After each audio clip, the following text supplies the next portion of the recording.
रख तू राह पर दो चार ही कदम, रख तू राह पर दो चार ही कदम, मगर जरा तबीयत से, अरे हालात का रोना रोने वाले, मत भूल तेरी तदबीर ही तेरी तकदीर बदल पाएगी। दोस्तों, मेरे YouTube channel IG Hindi academy में आप सभी का हार्दिक स्वागत है। आज अपन काव्य शास्त्र की प्रश्नोत्तरी लेकर आपके सामने हाजिर हुए हैं। पिछले वीडियो में अपन ने काव्य शास्त्र के अंतर्गत काव्य लक्षण, काव्य हेतु और काव्य प्रयोजन पर चर्चा की थी। अब काव्य लक्षण, काव्य हेतु एवं काव्य प्रयोजन के वो महत्वपूर्ण प्रश्न जो प्रतियोगिता परीक्षा में सीधे सीधे पूछे जाते हैं, उन प्रश्नों को लेकर आज मैं आपके सामने हाजिर हुआ हूँ। तो वीडियो पूरा जरूर देखें और पसंद आने पर सब्सक्राइब कर लाइक कमेंट जरूर करें। तो बिना समय गंवाए शुरू करते हैं आज की काव्य शास्त्र की प्रश्नोत्तरी और महत्वपूर्ण प्रश्नों को सरलता से समझते हैं। तो देखें, जैसा कि आप देख रहे हो, पहला प्रश्न है काव्य शास्त्र का प्राचीनतम ग्रंथ है। काव्य शास्त्र का सर्वाधिक प्राचीन ग्रंथ कौन सा माना जाता है? तो आपका आंसर हो जाएगा नाट्य शास्त्र। नाट्य शास्त्र को काव्य शास्त्र का प्राचीनतम ग्रंथ माना जाता है। ये भरत मुनि का है, ध्यान रखें। भरत मुनि ने नाटक के बारे में बताते हुए नाट्य शास्त्र की रचना की थी। इसे काव्य शास्त्र का प्राचीनतम ग्रंथ माना जाता है और ये दूसरी शती के आचार्य हुए थे। ये भी याद रखें, दूसरी शती के संस्कृत आचार्य में भरत मुनि जी का नाम आता है। आगे देखो, साथ में अपन इन सबको भी लेके चल लेते हैं। इन ग्रंथों का नाम किसका है? जैसे काव्य अलंकार। काव्य अलंकार किसका ग्रंथ है? तो आप ध्यान रखना, काव्य अलंकार भामा का। जैसा कि मैंने अपने काव्य शास्त्र के विस्तृत अध्ययन में आपको काव्य लक्षण, काव्य प्रयोजन और काव्य हेतु में संस्कृत आचार्यों के साथ उन आचार्यों द्वारा रचित रचनाओं को विस्तृत रूप से समझाया है।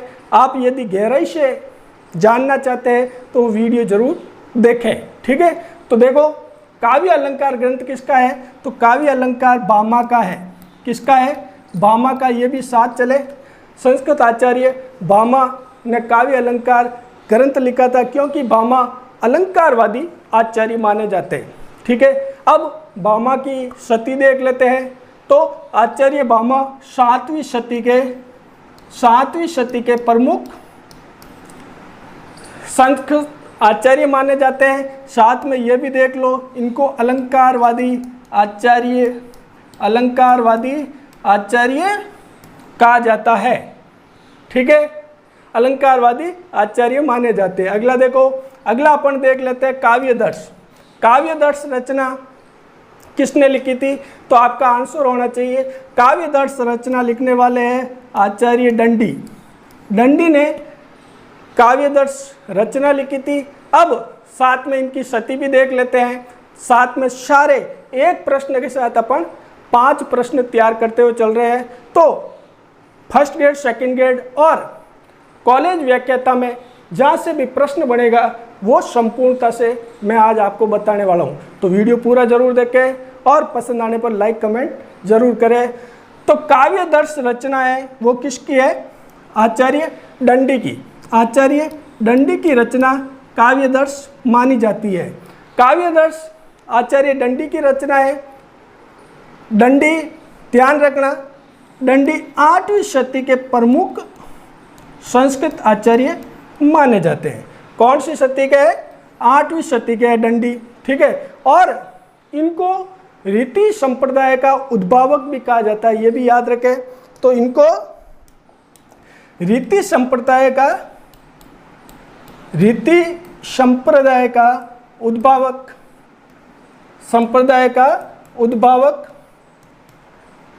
भी कहा जाता है। ये भी साथ में याद रखते हुए चले, ठीक है। आगे आप देख लेते हैं रस गंगाधर। तो रस गंगाधर जैसा कि आपको मालूम है किसकी रचना है? जगन्नाथ की। 17वीं सदी के संस्कृत आचार्य जगन्नाथ कह सकते हैं, पंडित जगन्नाथ की रचना का नाम है रस गंगाधर। लेकिन इस प्रश्न का आंसर क्या है? काव्य शास्त्र का प्राचीनतम ग्रंथ पूछ रहा है आपको, तो ये प्राचीनतम ग्रंथ में नाट्य शास्त्र आएगा भरत मुनि का। ठीक है, आगे बढ़े, समझ में आ गया। चलो आगे चलते हैं। दूसरा प्रश्न देखिए, दूसरा प्रश्न क्या कह रहा है, हिंदी में काव्य शास्त्रीय ग्रंथों की परंपरा का सूत्रपात किस ग्रंथ से होता है। यानी काव्य शास्त्र के ग्रंथ की एक परंपरा किस ग्रंथ से शुरू मानी जाती है। इसको अच्छी तरह से देखना, परीक्षा में यहाँ से प्रश्न 100% पुशअप होगा और मैं एक भी प्रश्न नहीं छोड़ने वाला हूँ, तो वीडियो पूरा जरूर देखें। ठीक है, तो देखो हिंदी में काव्य शास्त्रीय ग्रंथों की परंपरा का सूत्रपात किस ग्रंथ से माना जाता है, तो आप ध्यान रखना हित तरंगिणी। हित तरंगिणी से काव्य शास्त्रीय ग्रंथों की परंपरा का, इसे ध्यान रखें, काव्य शास्त्रीय ग्रंथों की परंपरा का सूत्रपात माना जाता है। किससे? हित तरंगिणी से। अब थोड़ा सा समझ लेते हैं, हित तरंगिणी किसकी रचना है, तो ध्यान रखना कृपाराम की रचना है। किसकी रचना है? कृपाराम की रचना का नाम है हित तरंगिणी। ठीक है, अब ये रचना कब रची गई थी, तो इसका सन भी थोड़ा सा देख लेते हैं, वो हो जाएगा 1598। अब यह ध्यान रखें 1598 क्या है? विक्रम संवत, ये याद रखें, विक्रम संवत, ईस्वी सन नहीं है। हित तरंगिणी कब रची गई थी? कृपाराम द्वारा 1598 विक्रम संवत, इसे ध्यान रखें। ठीक है, नहीं तो प्रश्न गलत हो सकता है। ठीक है, अब हित तरंगिणी के बारे में थोड़ा सा अपन समझ लेते हैं। ये नाट्य शास्त्र पर आधारित रचना मानी जाती है। क्या मानी जाती है? नाट्य शास्त्र पर आधारित, भरत मुनि के नाट्य शास्त्र पर आधारित रचना मानी जाती है हित तरंगिणी। ठीक है, इसमें किसका वर्णन है? इसमें रस एवं नायिका भेद का वर्णन है। किसका वर्णन है? रस एवं नायिका भेद का वर्णन है। इसमें रस एवं नायिका भेद, इसका वर्णन इसके अंतर्गत किया गया, इस रचना के अंतर्गत। ठीक है, अब इसमें क्या है, तो ध्यान रखना, इसमें 5 तरंग है। वही तरंग जिसको अपन अध्याय कह सकते हैं, अध्याय या तरंग एक ही है। ये हित तरंगिणी के बारे में अपन ने व्यवस्थित रूप से समझ लिया है। ठीक है, इसमें 5 अध्याय या तरंग है। ठीक है, 1598 विक्रम है, कृपाराम की रचना है, नाट्य शास्त्र पर आधारित है। ठीक है, अब साहित्य लहरी, जैसा कि आप जानते हो, साहित्य लहरी रचना किसकी है? सूरदास की रचना है। ये तो किसकी है? सूरदास जी की रचना का नाम साहित्य लहरी है। अब रस मंजरी का देख लो, रस मंजरी किसकी है? किसकी हो जाएगी रस मंजरी? चिंतामणि की। किसकी है? चिंतामणि की। चिंतामणि वही त्रिपाठी, चिंतामणि त्रिपाठी की रचना का नाम रस मंजरी है। साथ में ये भी देखते हुए चले, एक प्रश्न में अपन को 5 प्रश्न तैयार हो रहे हैं। एक प्रश्न के अंतर्गत 5 प्रश्न तैयार हो रहे हैं। परीक्षा में कहीं से भी अगर प्रश्न आएगा, यदि आपने मेरा वीडियो देखा है, मेरे चैनल को सब्सक्राइब किया है, तो आपका प्रश्न गलत नहीं होगा। चलो आगे बढ़ते हैं। आगे देखो तीसरा प्रश्न। तीसरा सीधा सीधा प्रश्न, न कांतमपि निर्वुष विभाति वनिता मुकम, ये कथन किसका है? सीधा सीधा परीक्षा में यहाँ तीसरा लगा देना। तीसरा प्रश्न, न कांतमपि, क्या कह रहे हैं? न कांतमपि निर्वुष विभाति वनिता मुकम, ये कथन किसका है? तो ये कथन भामा का। किसका है? भामा का। भामा का कथन माना जाता है। याद रखें अच्छी तरह से, सीधा सीधा प्रतियोगिता परीक्षा में इस प्रकार से प्रश्न आपको पूछा जाएगा, चाहे आप नेट की तैयारी कर रहे हो, चाहे सेट की हो, या कॉलेज में MA BA की हिंदी साहित्य में, यहाँ से अधिकतर प्रश्न बनते हैं और ये मोस्ट इम्पोर्टेंट प्रश्न है। मैंने वही प्रश्न लिए हैं जो अधिकतर आज दिन की परीक्षाओं में पूछे जा चुके हैं। तो ध्यान से देखें, नकांतमपि निर्वुष विभाति वनिता मुकम, ये कथन किसका है? तो भामा का ये कथन माना जाता है। चलो आगे, वीडियो लंबा हो जाएगा। तीसरा देखो, चौथा प्रश्न नंबर 4 देखो, शब्दार्थो सहितो काव्यम, बहुत ही महत्वपूर्ण, आप इसे मोस्ट लगा दें और अच्छी तरह से याद कर लें। परीक्षा में ये आएगा काव्य लक्षण के बारे में। ये किसका काव्य लक्षण है? किसने काव्य लक्षण के बारे में ऐसा कहा है? शब्दार्थो सहितो काव्यम, शब्दार्थो सहितो काव्यम किसने कहा है? जैसे कि यदि आपने मेरा वीडियो देखा है तो आप आंसर लगा दोगे भामा ने। भामा ने शब्दार्थो सहितो काव्यम, काव्य लक्षण की परिभाषा बताते हुए कहा है। आगे देखो, चलो आगे अगला प्रश्न देख लेते हैं। पांचवा प्रश्न, अगला प्रश्न देखो, ये भी महत्वपूर्ण, मोस्ट इंपोर्टेंट लगाओ आप, परीक्षा में सीधा सीधा पूछा जाएगा।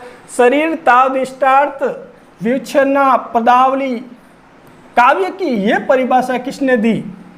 शरीर तावदिष्टार्थ व्युच्छिन्ना पदावली, शरीर तावदिष्टार्थ व्युच्छिन्ना पदावली, काव्य की ये परिभाषा किसने दी? तो आप ध्यान रखना, शरीर को दंड दिया जाता है तो इसमें दंडी हो जाएगा। किसने दी? दंडी ने। शरीर तावदिष्टार्थ, आचार्य दंडी ने। अब ये साथ में ये भी ध्यान रखें, दंडी द ऐसे लिखते हैं तो ये 8वीं शती के है, ये भी ध्यान रखें, ये 8वीं शती के संस्कृत आचार्य है। संस्कृत आचार्य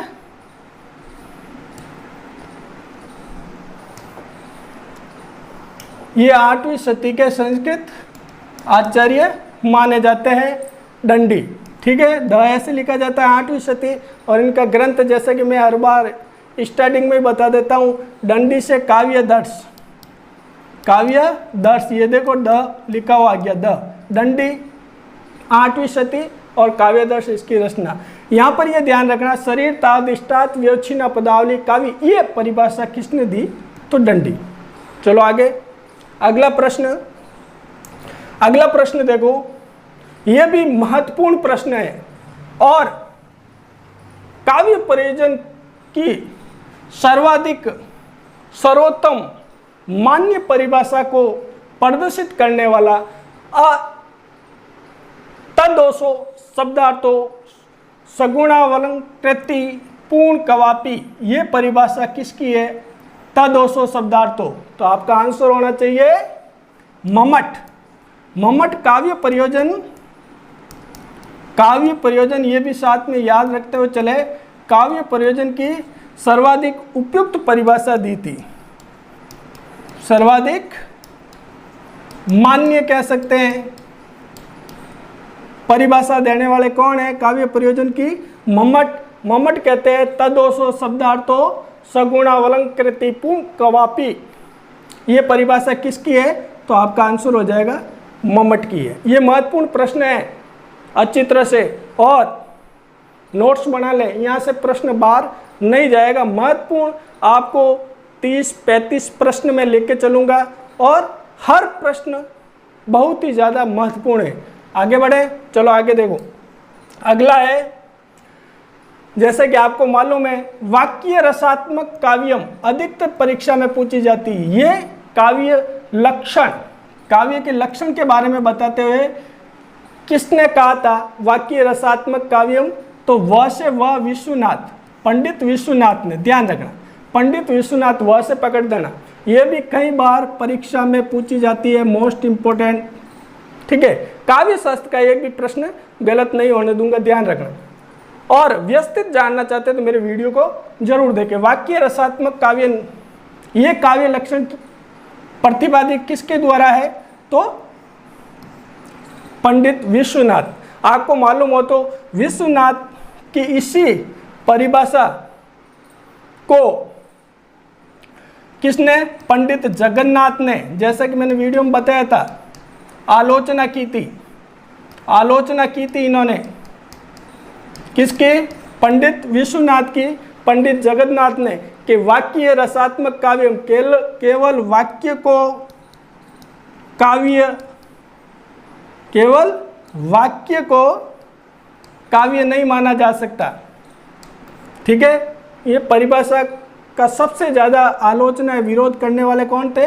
पंडित जगन्नाथ। वाक्य रसात्मक काव्य, ये काव्य लक्षण के बारे में कि भाई काव्य का लक्षण केवल वाक्य को, रसात्मक वाक्य को नहीं माना जा सकता। ठीक है, पंडित जगन्नाथ ने इनका विरोध किया था।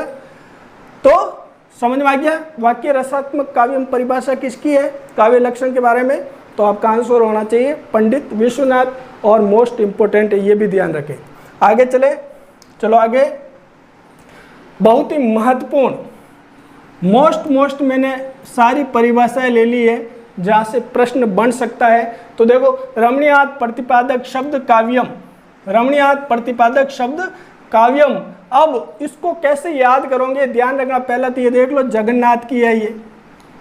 विश्वनाथ का विरोध करते हुए जगन्नाथ जी कहते हैं खाली वाक्य को काव्य का लक्षण नहीं माना जा सकता है। रमणीयात प्रतिपादक, रमणीय अर्थ को प्रतिपादन करने वाले, अर्थ भी होना चाहिए, वाक्य नहीं अर्थ। रमणीय अर्थ को प्रतिपादक करने वाला शब्द ही या वाक्य ही काव्य है। ठीक है, तो जगत में जगन्नाथ यानी जगत से रमण करना रमणीयात हो जाएगा। ठीक है, तो ध्यान ऐसे याद रख सकते हैं आप। रमणीयात प्रतिपादक पंडित जगन्नाथ की रचना है। किसकी है? जगन्नाथ की। रमणीयात प्रतिपादक शब्द काव्यम, ये परिभाषा किसने दी? तो पंडित जगन्नाथ, यानी जग के अंदर रमण करना। आगे बढ़े, चलो अगला प्रश्न देख ले। अगला प्रश्न देखो, काव्य प्रबल भावों का सहज उच्छलन है। काव्य क्या है? प्रबल भावों का सहज उच्छलन है। किसकी है काव्य? ये पाश्चात्य परिभाषा। प्रश्न थोड़ा सा गलत बन गया, कोई बात नहीं। काव्य प्रबल भावों का सहज उच्छलन है, ये किस पाश्चात्य विद्वान की परिभाषा है? आप ऐसे समझे, किसकी है? काव्य प्रबल भावों का सहज, प्रबल भाव कौन कह रहे हैं? तो आपको ध्यान रखना है वुड्सवर्थ। वर्ड्सवर्थ, क्या ध्यान रखना है? प्रबल भाव। इन्होंने कहा है भाई प्रबल भावों का सहज उच्छलन है। काव्य क्या है? काव्य प्रबल भावों का सहज उच्छलन है। वर्थ की परिभाषा है ये, याद रखना। काव्य प्रबल भावों का सहज उच्छलन है। चलो आगे चलें, अगला प्रश्न देखिए।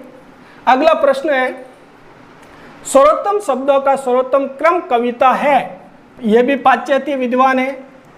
किसने कहा? ये काव्य की परिभाषा बताते हुए सर्वोत्तम शब्दों का सर्वोत्तम क्रम ही कविता है, ये परिभाषा है। ये किसकी है? तो आपको जैसे याद रखा हो तो ये है कॉलरिज की। किसकी है? कॉलरिज की। कॉलरिज कहते हैं सर्वोत्तम शब्दों का सर्वोत्तम क्रम कविता है। ठीक है, वर्ड्सवर्थ तो प्रबल भावों का, ये याद रखें साथ में, प्रबल भाव याद रखें। ठीक है, कॉलरिज सर्वोत्तम शब्दों का सर्वोत्तम क्रम कविता है। काव्य हेतु, काव्य लक्षण, काव्य प्रयोजन के महत्वपूर्ण प्रश्न लेके चल रहे हैं अपन। ठीक है, हर प्रश्न बहुत ही महत्वपूर्ण है, वीडियो पूरा जरूर देखें। अगला प्रश्न देखिए, काव्य को सुस्पष्ट संगीत किसने कहा है? काव्य को सुस्पष्ट संगीत कहने वाले कौन है? तो आपका प्रश्न हो जाएगा कॉलरिज। सुस्पष्ट संगीत, कॉलरिज। भाई अपन कॉल करते हैं तब संगीत सुनाया जाता है, तो सुस्पष्ट संगीत कॉलरिज, ऐसे याद रखें।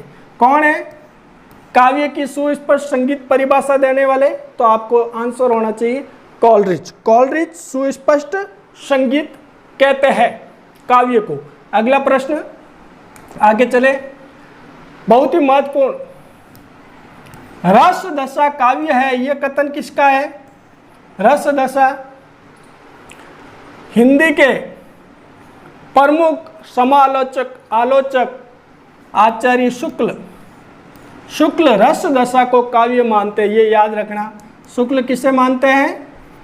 रस दशा को, ये याद रखना, रस दशा को क्या मानते हैं? काव्य, ये याद रखें, रस दशा को काव्य मानने वाले कौन है? आचार्य शुक्ल। आगे बढ़े, चलो अगला प्रश्न देखिए। काव्य हेतु में हेतु से तात्पर्य है, जैसा कि आपको मालूम है, प्रश्न इजी है तो गलत नहीं करें आप। काव्य हेतु में हेतु से तात्पर्य क्या है? तो आपका कारण है, ये दोनों मत लगा देना। हेतु का शाब्दिक अर्थ क्या होता है? हेतु का शाब्दिक अर्थ होता है कारण। काव्य का क्या कारण है, उसे हेतु कहते हैं। कई बार आपने देखा होगा, अपन जब प्रार्थना पत्र लिखते हैं तो उसमें विषय के अंतर्गत पीछे लिखते हैं हेतु, तो हेतु का मतलब कारण। ठीक है, यहाँ से इसको समझ ले। अगला प्रश्न, चलो आगे। आगे प्रतिभा को महत्वपूर्ण प्रश्न है, अच्छी तरह से देखना। प्रतिभा को शक्ति किसने कहा है?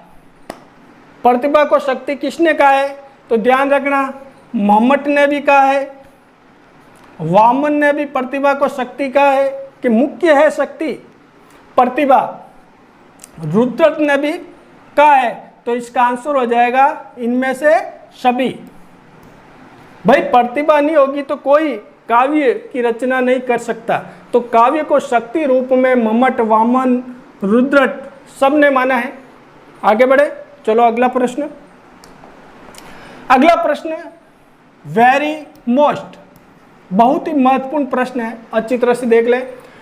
प्रज्ञा नवनो में शालिनी प्रतिभा मत, ये परिभाषा किसकी है? प्रज्ञा नवो में शालिनी प्रतिभा, नवो में शालिनी प्रतिभा, नवो में शालिनी प्रतिभा। प्रज्ञा यानी बुद्धि को, बुद्धि को नवो में शालिनी प्रतिभा किसने माना है? ये ध्यान रखना, बहुत ही महत्वपूर्ण है। भट्टोर इन्होंने कहा है, क्या कहा है? ये याद रखें आप, नवो में शालिनी प्रतिभा, नवो में शालिनी प्रतिभा किसे कहा है? बुद्धि को या प्रज्ञा को, ये याद रखना। ठीक है, बट तोत ने कहा था, ये ध्यान रखना। अगला प्रश्न देखो, अगला प्रतिभा को उत्पाद्या किसने कहा है? प्रतिभा को उत्पाद्या, ये महत्वपूर्ण है, परीक्षा में सीधे सीधे पूछे जाते हैं, तो अच्छी तरह से देखें इन प्रश्नों को। प्रतिभा को उत्पाद्या किसने कहा है? तो आपका आंसर हो जाएगा रुद्रत ने। क्या कहा है? उत्पाद्या। किसे कहा है? उत्पाद्या किसे कहा है?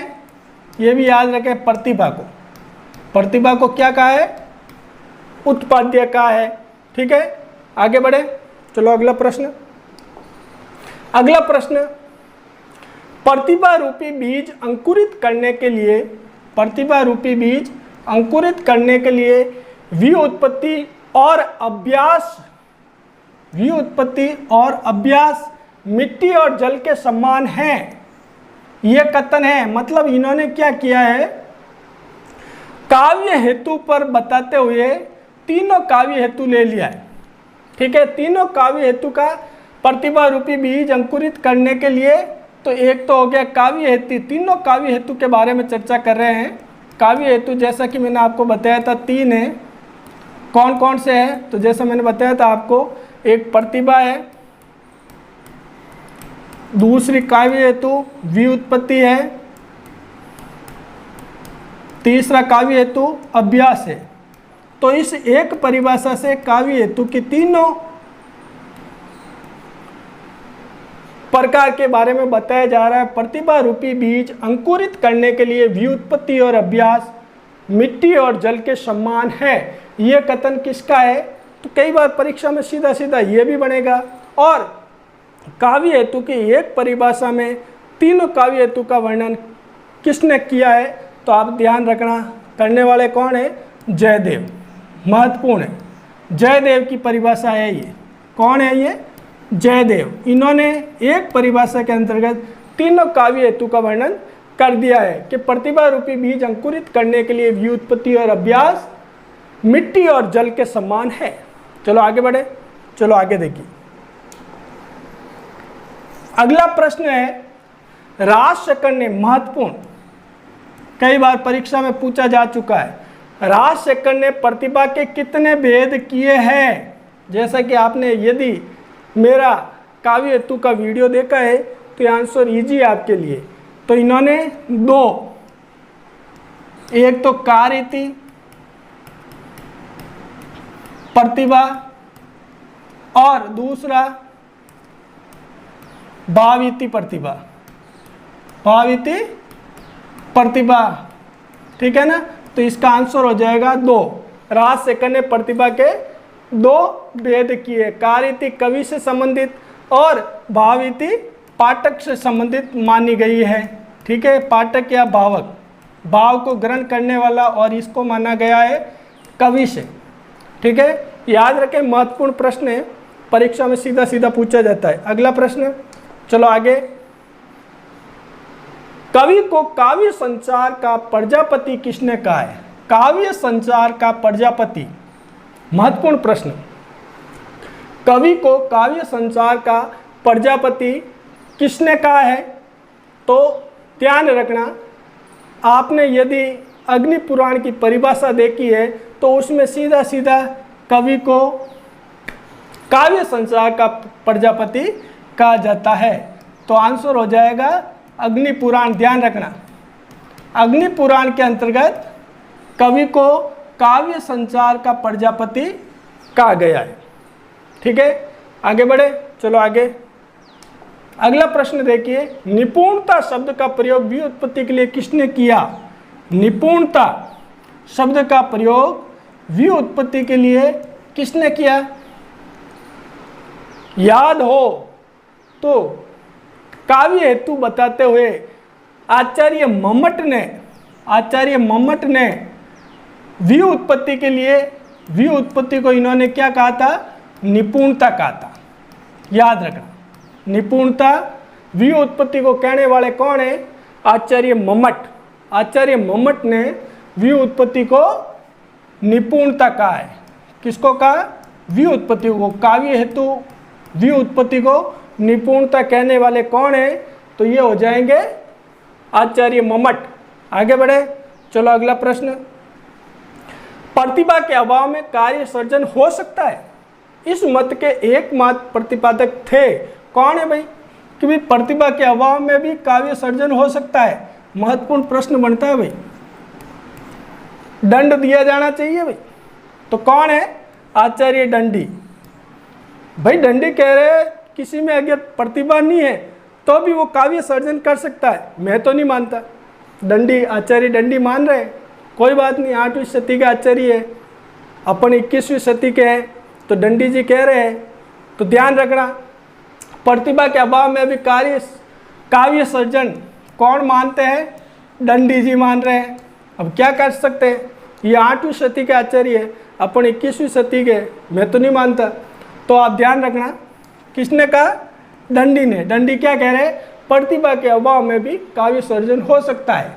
इस मत के एकमात्र प्रतिपादक कौन है, दंडी। तो ये वेरी मोस्ट क्वेश्चन बन रहा है, परीक्षा में पूछा जा सकता है। आगे बढ़े, चलो। समाधि को अवधान किसने कहा। अगला प्रश्न देखो, समाधि को अवधान कहने वाले कौन है, तो सीधा सा है, वामन ने कहा था। ये समाधि को अवधान किसने कहा था, वामन ने। अगला प्रश्न देखिए,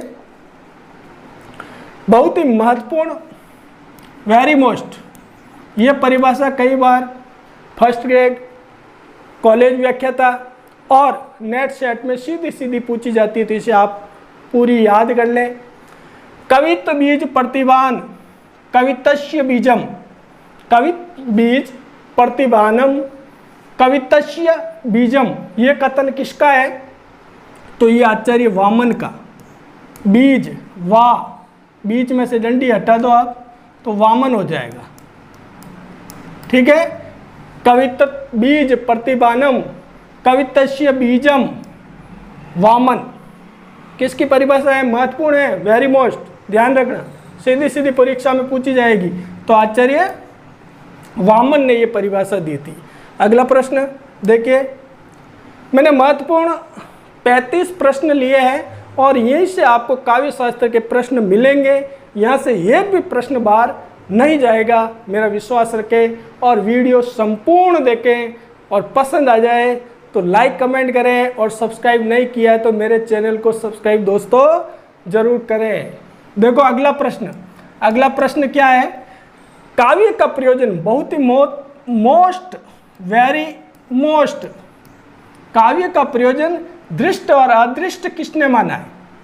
दृष्ट और अदृष्ट मानने वाले कौन है?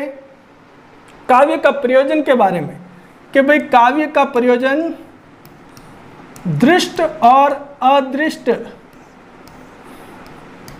दृष्ट और अदृष्ट मानने वाले कौन है भाई?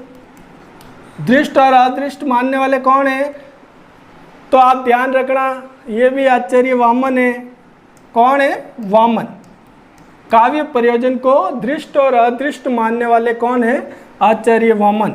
महत्वपूर्ण प्रश्न है, ठीक है, आगे बढ़े। चलो वीडियो लंबा हो जाएगा। काव्य का प्रयोजन पीड़ती हृदय आह्लाद है, ये मत है। काव्य का प्रयोजन पीड़ती हृदय आह्लाद है, ये मत है। किसका है? तो ध्यान रखना, आनंद तो तभी आएगा, हृदय आनंदित तभी होगा, तो आनंद वर्धन का है। हृदय आनंदित हो रहा है तो आनंद वर्धन। काव्य का प्रयोजन प्रीति हृदय आह्लाद, आनंद वर्धन का है। ये मत किसका है? ध्यान रखना, इसको ऐसे जोड़ दो, किसी से आपस में जोड़ दो, वो प्रश्न आपके माइंड में स्थिर हो जाएगा और वो गलत नहीं होगा। काव्य का प्रयोजन पीड़ती हृदय आह्लाद है, हृदय में आनंद की प्राप्ति, आनंद वर्धन करते हैं, याद रखना। आगे बढ़े, चलो अगला प्रश्न। पंडित विश्वनाथ ने काव्य का प्रयोजन माना है, क्या माना है भाई? पंडित विश्वनाथ ने काव्य का प्रयोजन, तो ध्यान रखना, जैसे यदि आपने वीडियो देखा है तो चतुर्वर्ग सुख और काव्यानंद दोनों को माना है।